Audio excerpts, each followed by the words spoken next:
بسم الله الرحمن الرحیم و به نستعین انه خیر ناصر و معین. در دموکراسی آمریکایی هژمونی و تلقی استیلا طلبی یک اصله که ما از اون به مفهوم قرآنی استکبار یاد میکنیم و هرگاه یک نظام مدعی دموکراسی به دنبال هژمونی بود، به دنبال نوعی استیلا طلبی و تفوق بر جوامع دیگه بود، این رو رویکرد هژمونیک مینامند و امروز که آمریکا خودش رو تنها امپراتوری روی کره زمین میشناسه، دیگران که مرعوب او هستن اون رو در دهکده جهانی طبیعی است که تنها حاکم و کدخدا میشناسن.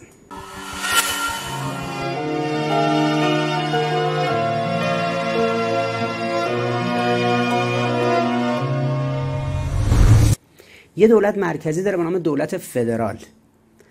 دولت فدرال دولتی است که بین این دولت‌های درون خاک آمریکا یکپارچگی ایجاد میکنه. یک دولت فدرال جهانی داره که همون سازمان ملله که اونجا رو هم مدیریت میکنه برای اداره جهان. برای این کار پرونده سازی میکنه دیگه، مثل تشکیلات قضایی در قوه قضایی هر کشور. پرونده سازی برای کشورها یک راه شناخته شده برای اون اعمال فشار. آمریکا برای ایران در حوزه‌های گوناگون پرونده سازی کرده. پرونده نقض حقوق بشر هر سال ایران رو محکوم میکنه. پرونده حمایت از تروریسم، مقاومت رو اسمش میذاره تروریسم. پرونده فقدان دموکراسی. 90% دوستان آمریکا دموکراسی ندارن. شاخصشون میشه عربستان، امارات، قطر، کویت، بحرین، اردن، به اصطلاح مراکش. اما پرونده فقدان دموکراسی در ایران، پرونده تلاش برای دستیابی به سلاح هسته‌ای که شاخص‌ترینشون اینه، خیلی سر صدا میکنه که زیاد روی این قضیه شما در دوره‌های اخیر شنیدید که مطالبی رخ داده و گفته شد. در مبحث پرونده هسته ایران کوشید جامعه ایران رو به دو دسته تقسیم کنه: هاردلاینرها و رادیکالها، یعنی جریانی که بهش میگن تندروها که قائل به گسترش تکنولوژی اتمی تا مرحله ساخت بمب اتمی هستند. میان روها که قائل به همکاری با غرب و کنار گذاردن فعالیت هسته‌ای هستند. تلاش کرد در 15-20 سال این تقسیم بندی رو انجام بده و جامعه ایرانی رو به دو قسمت تقسیم کرد: گروهی که تندروان، رادیکالن و هاردلاینرن. اینها قائل به گسترش تکنولوژی اتمی تا مرحله ساخت بمب اتمی هستند. میان روها که قائل به همکاری با غرب و کنار گذاشتن فعالیت هسته‌ای هستن. میگن آقا هزینه داره. استاد دانشگاه است، مثلا میاد جزوه می‌نویسه که آقا این هزینه داره، کی گفت این کارو بکنیم؟ یه استاد دیگه دانشگاه دیگه میاد میگه آقا اصلا تخصصش هم اتمیه، میگه آقا اصلا فایده نداره، باید بذاریم کنار. یعنی همه دنیا به این سمت رفته، اشتباه کرده. انگار یه کسی تخصصش صنعت خودرو باشه بیاد بگه آقا چرا صنعت خودرو رو دنبال می‌کنیم، بذاریم کنار. یکی تخصصش کامپیوتر باشه بگه چرا صنعت کامپیوتر رو دنبال می‌کنیم، تکنولوژیشو بذاریم کنار. نفر سومی بیاد بگه آقا صنایع کشاورزی چرا دنبال می‌کنیم، بذاریم کنار. از این دست افراد تا اینکه سیاستمدارانی که آمدن گفتن آقا جان ما هر چی هست نیست رو میدیم، چرخ زندگیمون به چرخه، چه کار داریم برای این قضیه؟ دم غنیمتی، به اینا میگن دم غنیمتی. امروز رو غنیمته. امروز هواپیما مسافربری خوب بهمون بدن، راحت پرواز کنیم. امروز یه ماشین خوبی بهمون بدن، امروز کالای خوبی بیاد. نسل‌های بعد چه بلایی سرشون میاد روزی که دیگه این نفت تمام شد، روزی که زندگی گران امروزی وقتی میره جلوتر، بحث گرانزیست به شکل عجیبی در آینده سطح زندگی ها متفاوت میشه و گرون میشه و هر ملتی که در گزارهای اصلی استقلال نداشته باشه، استقلال صنعتی، اقتصادی، علمی و فرهنگی و غیره، حتما نابود خواهد شد. نسل‌های آینده چه قضاوتی در مورد ما میکنن؟ دم غنیمتی. امروز هم خب توده و عوام جامعه امروزشون میبینه، نگاه میکنه میبینه مثلا مشکل داروه، میگه خب آقا هر چی هست بدید بره، چون انرژی هسته‌ای بیرون شهره، به چشم نمیاد. همین نیروگاه برقی که این برق داره ازش گرفته میشه، ما نمیدونیم این سیکل حرارتی سیکل ترکیبی، نیروگاه برقابی، نیروگاه هسته‌ای. این برقو کی تولید میکنه نمیدونیم با چه تکنولوژی داره تولید میشه. فقط یک انتظار عوامانه داریم کلیدو زدیم برق روشن بشه، سر ما هم آبونمانش بیاد ببریم بپردازیم. الان نیاز داریم بریم داروخونه، دارو نیاز داریم، رفتیم باید تو داروخونه دارو باشد. اما وقتی که گفته شد اختراع زاید نیازه، اکتشاف زایده یه نیاز و احتیاجه، همین که احساس کردیم ما نیاز به دارو داریم، پس یه سری جوانای ما که دارن، این همه ما دانشجو داریم تو دانشگاه‌های علوم زیستی، داروسازی، پزشکی و غیره، خب یه سریشون بشینن مطالعه کنن داروها رو تولید کنن دیگه. همین که ما به این نتیجه رسیدیم آقا یه هواپیما خورد زمین، ماشینمون کیفیتش خوب نیست، این همه ما دانشجوی فنی داریم، خب اینا بشینن فکر کنن چجوری تولید کنیم. بله 6 روز دیگه جواب نمیده، 6 ماه دیگه جواب نمیده، شاید 6 سال دیگه هم جواب نده، ولی ربع قرن بعد ملتی که راه‌ها رو برای خودش بست، پلای پشت سر خودش رو خراب کرد، مثل طارق قایق‌ها رو توی تنگه که الان بهش میگن جبل طارق، قایق‌ها رو دستور داد سوراخ کردن که راه برگشتی نباشه. مردمی که راه‌ها و پل‌های پشت سر خودشون رو خراب میکنن، عقب نشینی رو بر خودشون حرام میدونن، خودشون رو تو تنگنا میذارن تولید میکنن. دارو تولید میکنه، صنعت تولید میکنه. خب دیدی تولید شد، نمونه‌های متعدد داریم، در صنعت دفاعی داریم، در صنعت موشکی داریم، در صنعت هسته‌ای داریم، این کار شد. در علوم انسانی در خیلی از حوزه‌ها داریم. اما دم غنیمتی جریان موسوم به میانه رو، جریان غربگرا، جریانی است که میگه آقا ما که نمیتونیم، یا اینکه اگرم میتونیم الان وقتش نیست. الان ما یه 4 سال میخوایم رأی بیاریم، عنان و اختیار جامعه رو دست بگیریم. تو این 4 سال دارو باید بیاد دست مردم رو بگیره. دارویی که الان ما کارشو شروع کنیم تو دولتمون و تو مجلسمون 15 سال دیگه ساخته بشه دست مردم رو بگیره، مردم میگن آقا ما الان دارو میخواستیم، دیگه به ما رأی نمیدن. هواپیمایی که ما الان شروع میکنیم ساختش رو، این 15 سال دیگه به نتیجه میرسه. اتومبیلی که ما الان شروع کنیم ساختن 15 سال دیگه به نتیجه میرسه، دیگه دوره دولت ما تمام شده. پس بهتره الان ما کشور رو وابسته کنیم، مردم همین الان در دوره ما هواپیمای خوب سوار بشن، ماشین خوب سوار بشن، کشتی خوب سوار بشن، کامپیوتر خوب داشته باشن، به قیمت وابستگی روزافزون ما. دشمن اینو در جامعه شناسی سیاسی ما فهمیده که جناح‌های سیاسی ما نمیتونن بیان به مردم بگن ما در دوره 4 سالمون بذر رو میکاریم که 20 سال بعد بشه درو کرد. میان اولش قولهای 100 روزه میدن. در برنامه مدون من علاوه بر برنامه برای حل مشکلات اقتصادی، اجتماعی، سیاست داخلی، سیاست خارجی و امور فرهنگی، برنامه کوتاه مدت 1 ماهه و 100 روزه وجود دارد. ما می توانیم در یک زمان کوتاه تحول اقتصادی در کشور به وجود آوریم و در اون تحول اقتصادی بتوانیم با ایجاد یک دوره تنفس به کارخانه ها و مراکز تولیدی که امروز مشکل دارند، مشکلات اونها را در اون مدت کوتاه حل و فصل کنیم. ما با یک تفاهم بین بانک مرکزی و بانک های کارگشا قادر هستیم اون همه اجناسی که در گمرکات ما انبار شده است به سرعت به بازار برگردانیم. همه اینها در یک برنامه کوتاه مدت امکان پذیر است.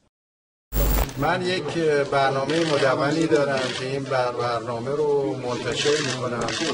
تو این برنامه راجع به تولید که چه اقداماتی باید انجام بگیره و همچنین بحث اشتغال مطرح میشه و مسئله رکود. البته ما الان رکود نداریم جز در یک بخش، یعنی اقتصاد ما فقط در یک بخش مسکن رکود داره، بقیه بخش‌ها از رکود خارج شده. در این حال راجع به رونق اقتصادی هم در این برنامه آمده. ضمن اینکه من باز هم یه برنامه 100 روزه خواهم داشت که اعلام کنم. آقای دکتر اولویت مردم چی هست؟ من سلام عرض کنم. ما خوش آمد میگم بفرمایید در این برنامه مهمترین محور یا موضوعی که توی این برنامه قرار است اشاره بکنید چی هست؟ کدام برنامه؟ این برنامه که قرار است در اشاره بکنید. والا همینجا میریم صحبت می‌کنیم. شما ببینید اولویت مردم چی هستش و آیا برنامه کوتاه مدتی براش دارید؟ اولویت مردم طبق نظرسنجی ها حل معضلات اقتصادی زندگی مردم، یعنی بهبود معیشت مردم هست. خب یه اقداماتی در طول این 3 سال و نیم انجام گرفته که اون اقدامات باید ادامه پیدا کنه. یه اقدامات جدید هم هست که در برنامه 100 روزه و همچنین در برنامه 4 ساله همونطوری که در تاریخ آمریکا مرسوم بوده، همیشه 100 روز قول دادن. این دفعه هم دیدید ترامپ دوباره 100 روز قول داد. و بعد میان تمام دوره 4 سالشون اون 100 روز رو توجیه میکنن. به آخر 4 سال که میرسه حالا میگن آقا ما داریم یه چیزی رو کاشتیم برای آیندگان. خب ما که میدونیم این اتفاق نیفتاده و نمیفته. پس آمدن تقسیم کردن در فرهنگ سیاسی ایران در قضایای هسته‌ای.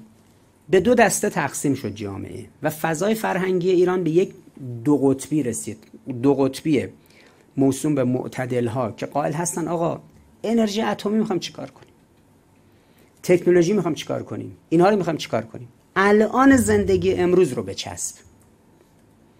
و جریان انقلابی که متهم شدن که تندرو هستن، رادیکالن، هاردلاینرن و اینها دنبال آینده به اصطلاح تکنولوژی هستن، نه برای تسهیل زندگی نسل آینده بلکه برای ساخت بمب اتمی. حالا امام جامعه آمد و فتوا داد که آقا اصلا حرام داشتن چنین سلاحایی و موارد دیگه. گفتن نه قبول نیست، باید کلا بذارید کنار. این تقسیم بندی رو تونستن در جامعه انجام بدن و 2 دستگی رو ایجاد کردن. جامعه ما جامعه 2 قطبیه. برای این منظور فشارهای زیادی به ایران وارد کردن و با اقدام نظامی، هواپیمای آرکیو و غیره، حمله سایبری، ویروس استاکسنت، جاسوسی از طریق بازرسای سازمان ملل و ترور شهدای هسته‌ای، تحریم اقتصادی و غیره، بالاخره تونستن این 2 قطبی که در جامعه ما به وجود آورده بودن جریان انقلابی که اهل ایستادگی و مقاومت بود رو تخطئه کنن و در جامعه کاری کنن که جریان غربگرا و لیبرال که مدعی بود که مودریت یعنی معتدل هست و از 1164-65 در 30 سال قبل رفته بود با آمریکایی‌ها صحبت کرده بود و آمریکایی‌ها و غربی‌ها اون رو تحت عنوان مودریت و جریان میانه رو میشناختن، اینها رو کشید پای میز مذاکره. عملاً کشور کشیده شد پای میز مذاکره و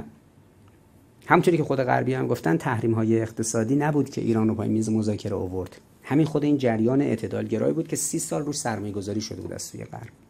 غالباً هم تربیت یافته‌ها و تحصیل کرده‌های دانشگاه‌های غربی بودن. این ساختار دموکراسی آمریکایی است که نه فقط در اون فرایند برای خودشون آدم تربیت میکنن، در جامعه خودشون کسانی رو تربیت میکنن برای جوامع دیگه که امام گفته بود که همون ابتدای انقلاب که ما از رضاخان و پسرش نجات پیدا کردیم، یعنی از خاندان پهلوی، اما بعیده به این زودی ها ما از تربیت یافتگان شرق و غرب نجات پیدا کنیم که همین هم هست. همچنان ما معضل اصلیمون اینها هستن. خب ایمیج یا همون تصویری که از چرایی مذاکرات، چرا مذاکره انجام بشه، چگونگی مذاکرات هسته‌ای، مخالفان مذاکرات هسته‌ای همون هاردلاینرها، تندروها، رادیکالا و موافقان مذاکرات هسته‌ای یعنی همون میانه‌روها، غربگراها و کسانی که مسائل کوتاه مدت دنیویشون رو به آیندگان و به آینده نسل بعد برتری میدن. این ایمیجی که آمریکا از چرایی مذاکرات، چگونگی مذاکرات، مخالفان مذاکرات، موافقان مذاکرات به جهان ارائه کرده در طول 20 سال گذشته، مذاکرات در مورد برنامه هسته ایران و اون 2 دستگی که اولا 2 دستگی رو ایجاد کرد، پمپ کرد به جامعه، افراد رو دچار انشقاق کرد. همیشه هم این اتفاق افتاده دیگه. مثلا ماجرای عبرت انگیز جنگ صفین همینه دیگه. 2 گروه میشن، یه گروه میگن آقا چرا ما باید با معاویه و عمرو بجنگیم، یه گروه میگن آقا باید بجنگیم، مقاومت کنیم. علی علیه السلام موافق جنگیدن بود، اما جریانی که در درون جبهه خودی خواسته دشمن رو دنبال میکرد که آقا نباید بجنگیم، چرا میجنگیم، چرا داریم اینقدر درگیر میشیم. نهایتا هم که اون بهانه دستشون افتاد. عمرو عاص گفت اون قرآن ها که اون موقع روی پوست نوشته میشد رو نوک نیزه ها آویزون کردن، گرفتن بالا، گفتن دیدید شما اگه نمیگید ادعای اسلام کنید، نگاه کنید اینا اصلا قرآن آوردن بالا، ما که با قرآن جنگ نداریم. و تضعیف کردن، در صورتی که فرماندهی میدان دست علی علیه السلام بود. با بودن امام معصومی مثل علی علیه السلام و بودن معصومین دیگه در صحنه مثل امام حسن و امام حسین، با بودن انسان‌های بزرگی مثل مالک اشتر و عمار یاسر و دیگران، عملاً شما می‌بینید میان روها یا اونایی که مودریت اعتدالگرا هستن مثل اشعث ابن قیس صحنه رو گردوندن. بعد کار کشید به مذاکره. بعد از اینکه این قضیه انجام شد، مذاکراتی انجام شد که تحت عنوان حکمیت شناخته میشه الان. عمرو عاص یه استراتژیستی بود که از طرف معاویه آمد و به خوبی کار رو میشناخت، گرگ بود.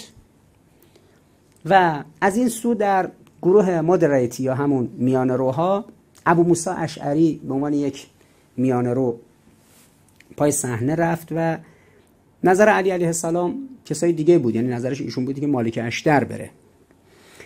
ولی خب یک انسان سفیه و ابله و موسوم به میانه روی رفت پای کار و یه فاجعه‌ای برای تاریخ بشر ایجاد کرد که 1400 سال بشر داره از این ضربه‌ای که تو اونجا وارد شد داره صدمه میخوره.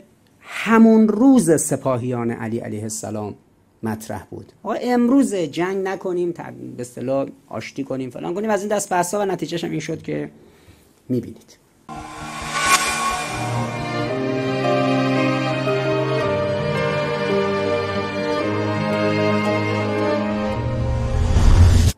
پس یه جریانی تعریف کرد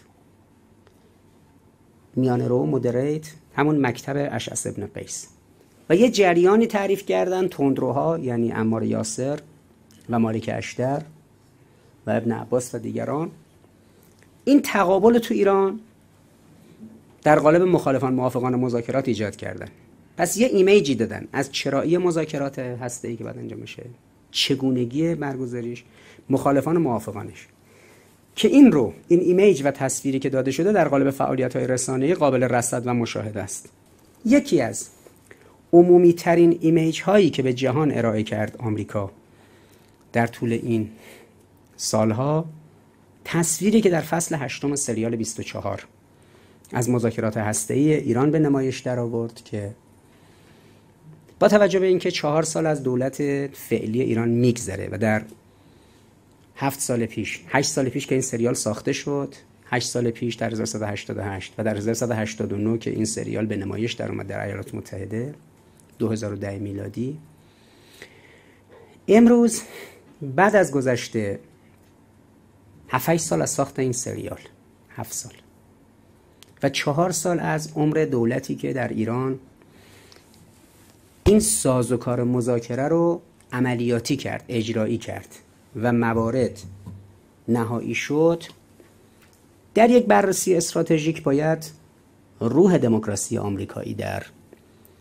چهارچوب نظام سلطه رو با این ایمیجی که داده از ایران و کشوندن معتدلها و میان روها پای میز مذاکره و عصبانیت و خشم و مواجهه تندروها و رادیکالها و هاردلاینرها با رئیس جمهور مربوطه، این ایمیج و این تصویری که داده شده، چون این ایمیج رو باید بازخوانی کنیم دیگه، یکی از کارهایی که حتما به عنوان تاکتیسیان یا استراتژیست باید انجام بدید، بازخوانی تصاویری است که ایجاد شده، یه تصویر در جامعه ایجاد شده. جامعه الان یه ایمیجی داره، یه تصویری داره، جامعه ایرانی و جامعه جهانی، از یه موضوعی.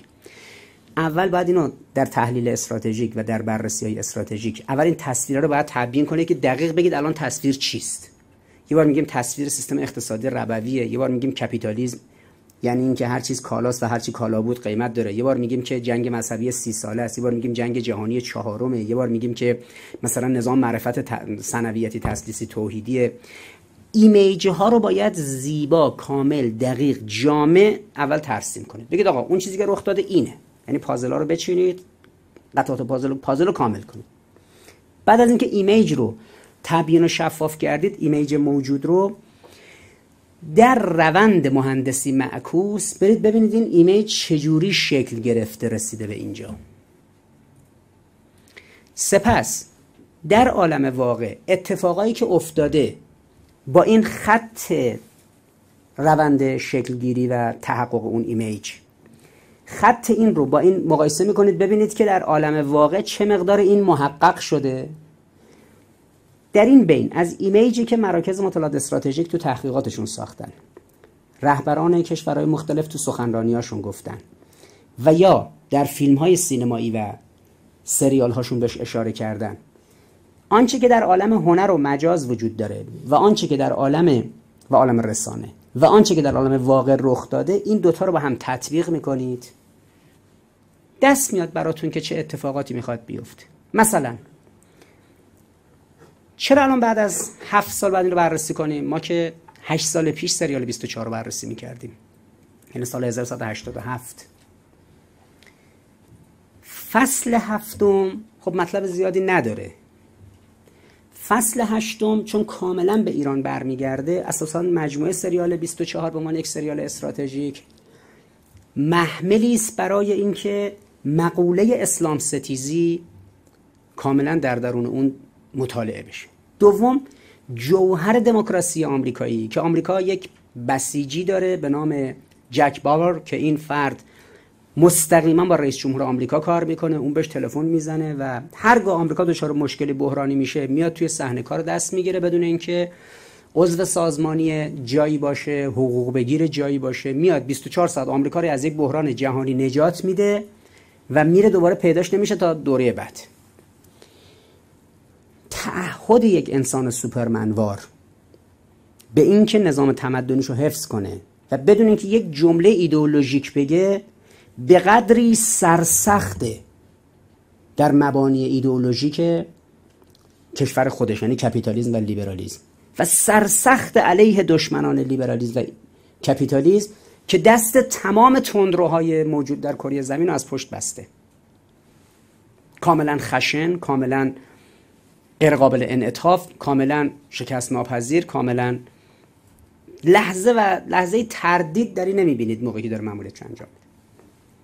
جوهر دموکراسی آمریکایی رو در اون نگاه سوپرمنگرایی که همیشه عرض کردم در تلقی نظام تغییر هم شریعتی میگفت مدلی که نیچه دنبال میکنه، وجود ابرمردهایی که به جامعه رو نجات بدن. حالا یه بار میگفت میشه بودا، یه بار میشه موسی، یه بار میشه مثلا سوپرمن، یه بار میشه جک باور که میاد مثلا آمریکا رو نجات میده از یه بحرانی، جایی که دیگه تمام سیستم ها از کار میافتن و شما رئیس جمهور داخل کاخ سفید رو مستاصل میبینید. از حیث سینمای استراتژیک، یک، از حیث دکترین دموکراسی آمریکایی آشنایی با آنچه که در درون کاخ سفید و از جوانب بیرونش رخ میده. دو، از حیث جنگ جهانی چهارم و جنگی که بین غرب با اسلام وجود داره در بستری به نام اسلام ستیزی و آنتی اسلامیزم و اسلاموفوبیا و اسلام هراسی، و در قالب خود دکترین دموکراسی آمریکایی. از این زاویه باید فصل 8 کل این سریال دیده بشه، ولی فصل 8 خاصه چون در مورد ایرانه بررسی دقیق صورت بگیره که ببینیم چی شده. یک نمونه رو بررسی میکنیم چون 4 سال از دولت در واقع میان روها در ایران گذشته. میخوام ببینیم که آنچه در روند این سریال 15 ساعته 24 قسمت 42 دقیقه‌ای حدود تقریبا 15 ساعت میشه دیگه، یعنی بیشتر از 15 ساعت. اون بخشای اصلی که مربوط به همین ماجرای پرونده هسته‌ای است، این ایمیجی که ایجاد شده که چرا داره مذاکرات انجام میشه، چگونه داره انجام میشه، محورهاش چی است، مخالفان مذاکرات کیان، موافقانش در جهان کیان و چجوری باید این انجام میشده و به چی رسیده. اون ایمیج ها رو باید دید، بررسی کرد. خب مذاکرات انجام شد، الان شما میدونید انجام شد. در این سریال اسم مذاکره کننده ایرانی، رئیس جمهور ایرانی، لقبش حسنه. خب در ایران رئیس جمهوری اومد سر کار که اسم کوچیکش حسن بود که رفت مذاکره کرد. در این سریال برادر رئیس جمهور همه کاره است دخالت میکنه. خب در عالم واقع در سیاست امروز ایران هم برادر رئیس جمهور تو همه چی دخالت میکنه و تو همه قاب‌ها و تصاویر هست عکسش. اون روز پیشبینی آمریکایی‌ها این بود که برای موقعی که مذاکره صورت بگیره رئیس جمهور آمریکا یک زن خواهد بود که هیلاری کلینتون کاندیدا بود. یه خانومی که خانم هنرپیشه‌ای که قیافش به هیلاری کلینتون میخورده رو تو این فیلم گذاشتن. پس این پیشبینی هم شده بود، ایمیج ایجاد شده بود ولی محقق نشد. قرار شد که سانتریفیوژ ها در مذاکرات هسته‌ای بین ایران و آمریکا تعداد ماشین هاش کاهش پیدا کنه به 5700 تا 5600 تا که خب میدونید در این سریال بحث بر سر اینه که ایران 6000 تا سانتریفیوژ حق داره داشته باشه. امروز در جامعه بحث بر سر اینه که مهمترین مخالف مذاکرات هسته‌ای نهاد سپاه پاسداران انقلاب اسلامی است. در این ایمیج که در این سریال آمده سپاه مهمترین مخالف این قضایا هست و ایستادگی کرده. در این سریال رئیس جمهور ایران کشته میشه توسط هاردلاینرها و رادیکالها و تندروها.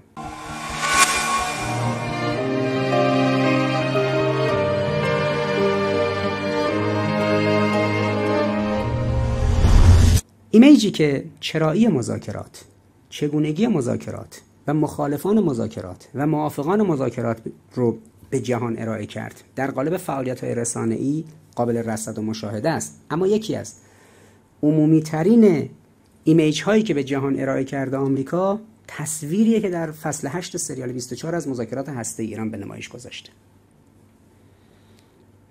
در سال 2010 یعنی 1189 در اوج حملات پهپادها مثل آرکیو، تک سایبری مثل تک استکسنت، ترور دانشمندان هسته‌ای و تحریم‌ها در اوج اون مرحله فصل 8 سریال 24 ساخته شد تا چهره دقیق‌تر از دموکراسی آمریکایی رو به نمایش بگذاره. رئیس جمهور ایران حسن نام داره. عمر حسن و برادرش فرهاد حسن به مذاکره با رئیس جمهور آمریکا میپردازن. در مذاکره با او متعهد میشن که تلاش برای ساخت بمب اتمی رو کنار بذارن و اجازه دسترسی به بازرسای آمریکایی رو در سراسر ایران به غیر از مدارس کودکان رو بدن. همه جای ایران اونا بگردن غیر از مدارس کودکان. آمریکا هم متعهد میشه تحریم‌های ایران رو برداره و اجازه بده ایران 6000 تا سانتریفیوژ داشته باشه. البته مخالفان مذاکرات هسته‌ای ایران به تکاپو افتادن تا مانع انعقاد معاهده هسته‌ای میان آمریکا و ایران بشن. این مخالفان دو گروهن. نیروهای دفاع امنیتی و پاسداران انقلاب که نیروهای رادیکال هستند و آمریکا رو دشمن میدونن، مذاکره رو تحقیرآمیز میخونن. اینا با اقدامات تروریستی میکوشن پرزیدنت حسن رو از سر راه بردارن. مخالفان گروه دوم دولت روسیه هستند که مخالف مذاکراته و میترسه نفوذ خودش رو در منطقه غرب آسیا از دست بده در اثر مراوده ایران و آمریکا با هم دیگه. در نتیجه به مخالفان ایرانی مذاکرات کمک میکنن و عملیات ترور حسن رو برنامه‌ریزی میکنن. ترور پرزیدنت حسن انجام میشه اما تلاشی ناموفقه. متهم اول یعنی فرهاد برادر رئیس جمهور میگریزه و به روس‌ها پناه میبره. متهم دوم سرگروه محافظانشه که با دختر رئیس جمهور ارتباط داره. متهم سوم سمیره که یکی از فرماندهان سابق سپاس و در طول جنگ در کنار پرزیدنت حسن میجنگیده. متهمان روس به ترتیب ابتدای تروریست جزء، سپس یه دلال سلاحی که ردش بالاتره، بعد یه دختر جاسوسیه که نفوذ داده شده تو سرویس‌های امنیتی آمریکا و در نهایت سفیر و وزیر خارجه روس. جمهور ایران حسن نام داره، عمر حسن، و برادرش فرهاد حسن. به مذاکره با رئیس جمهور آمریکا میپردازن. در مذاکره با او متعهد میشن که تلاش برای ساخت بمب اتمی رو کنار بذارن، به قول خودشون جاه طلبی اتمی رو، و اجازه دسترسی به بازرسای آمریکایی رو در سراسر ایران به غیر از مدارس کودکان رو بدن. آمریکا هم متعهد میشه که تحریم‌های ایران رو برداره، یک کمک مالی گسترده به ایران کنه غیر از بحث تحریم‌ها، و اجازه بده که ایران 6000 تا سانتریفیوژ داشته باشه. البته مخالفان مذاکرات هسته‌ای ایران به تکاپو افتادن تا مانع انعقاد معاهده هسته‌ای بین آمریکا با ایران بشن. این مخالفان دو تا گروهن: نیروهای دفاعی امنیتی و سپاه پاسداران که نیروهای رادیکال هستن و آمریکا رو دشمن میدونن، مذاکره رو تحقیرآمیز میخونن. اینها به اقدامات تروریستی که انجام میدن میکوشن پرزیدنت حسن رو از سر راه بردارن. گروه دوم دولت روسیه است که مخالف مذاکرات، میترسه نفوذ خودش رو بعد از مذاکرات ایران و آمریکا در منطقه غرب آسیا از دست بده. در نتیجه مخالفان ایرانی مذاکرات کمک میکنه و عملیات ترور حسن رو برنامه‌ریزی میکنه. ترور پرزیدنت حسن انجام میشه اما تلاشی ناموفقه. متهم اول فرهاد برادر رئیس جمهوره، او میگریزه و به روس‌ها پناه میبره. متهم دوم سرگروه فرماندهان سابق سپاه است و در طول جنگ در کنار پرزیدنت حسن میجنگیده. متهمان روس 5-6 نفر اصلی هستن، یعنی رئیس جمهور روسیه است، وزیر امور خارجه شون، سفیرشون، دختر جاسوسی که نفوذ دادن توی CTU، یک دلال سلاح و همچنین یک تروریست جوز که تیراندازی اصلی رو انجام میده. پس از ترور ناموفق حسن، تروریستای ایرانی روسی یک بمب اتمی رو در منطقه منهتن نیویورک برای انفجار آماده میکنن. اما دولت آمریکا به ویژه رئیس ستاد کاخ سفید و وزیر دفاع میپذیرن که پرزیدنت حسن رو به تروریستا تحویل بدن، معامله پایاپای کنن، یعنی بمب اتم منفجر نشه، به جاش که 50-60 هزار نفر کشته میشه، به جای اون رئیس جمهور ایران رو تحویل بدن. هنگامی که حسن رئیس جمهور ایران دریافت که تروریستا قصد انفجار یه بمب اتمی تو نیویورک رو دارن، داوطلبانه خودش رو به مأمور ویژه ارتش آمریکا سپرد تا اونو به تروریستا تحویل بدن. سمیر فرمانده مخالفان پرزیدنت حسن در مقابل